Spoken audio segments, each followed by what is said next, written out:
Ah, j'étais pas prête. Tout le monde placé au même pied d'égalité. Je suis Hélène Richard, docteure en pharmacie. Je suis pharmacien clinicien au CHU de Nîmes et je travaille au CEPRIM qui a été créé en novembre 2020. Bonjour, je suis le professeur Benoît Devazière, je suis gériatre au CHU à Nîmes et j'exerce au CEPRIM depuis un peu plus d'1 an.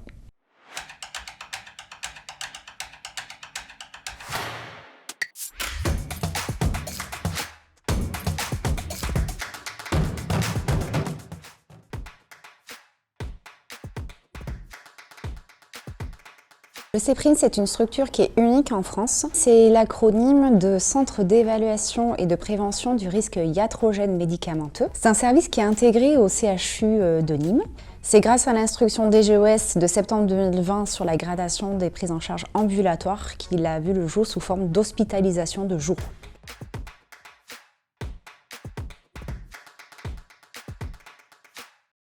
C'est le docteur Jean-Marie Kinowski, notre chef de service de la pharmacie à usage intérieur du CHU de Nîmes, et le docteur Roux Marson Clarisse, qui est notre responsable d'unité fonctionnelle de pharmacie clinique, qui sont à l'origine de l'idée du CEPRIM. Et ensuite, j'ai été désignée comme chef de projet.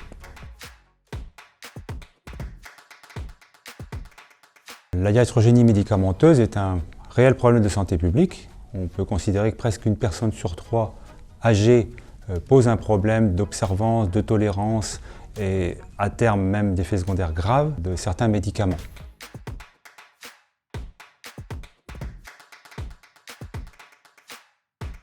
À chaque hospitalisation de jour, ce sont 4 professionnels de santé qui voient le patient, chacun dans sa sphère, qui interagit avec le médicament, le pharmacien, le médecin, l'assistante sociale et la psychologue. Le CEPRIM va ainsi proposer des solutions de prise en charge non seulement vis-à-vis des médicaments, mais aussi vis-à-vis de l'environnement du patient et de sa capacité à prendre bien son traitement. Un compte-rendu pluriprofessionnel va ensuite faire le lien avec les professionnels de santé des soins primaires.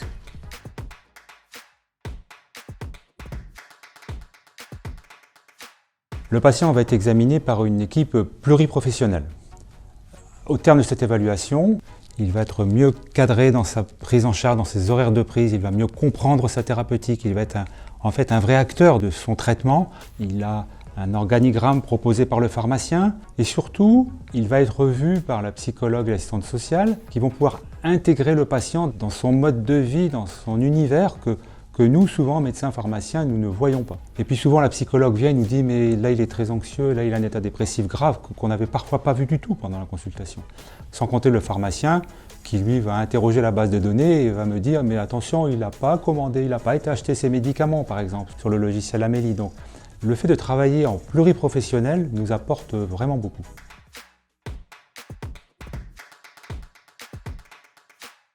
Donc les difficultés qu'on a pu rencontrer à la création du CEPRIM, ce sont surtout des difficultés en termes de communication autour du service, car on s'est créé en pleine crise Covid.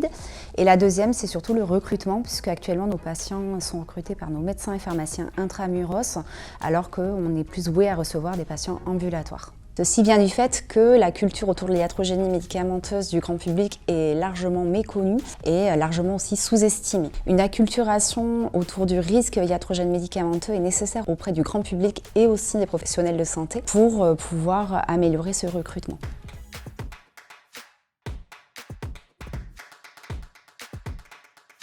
La motivation des équipes, elle est très importante.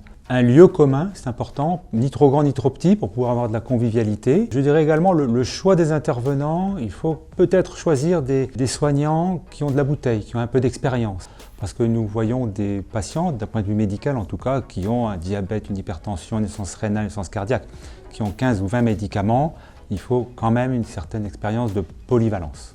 Mes recommandations en tant que pharmacien clinicien, ce serait de ne pas avoir peur de se lancer dans l'aventure, car les retours des professionnels de santé, mais surtout des patients, sont excellents. En 3 mots, pour décrire mon quotidien, je dirais enrichissement, lien patient et expertise pharmaceutique. Concernant le lien patient, on a vraiment un temps privilégié, notamment nous en tant que pharmaciens, avec le patient, ce qui permet aussi d'établir un suivi de qualité pour la suite. Alors c'est la relation médecin-malade, la pluriprofessionnalité et la convivialité dans le travail. On a tous un respect mutuel des compétences de chacun et ça c'est aussi très important. Tout le monde placé au même pied d'égalité.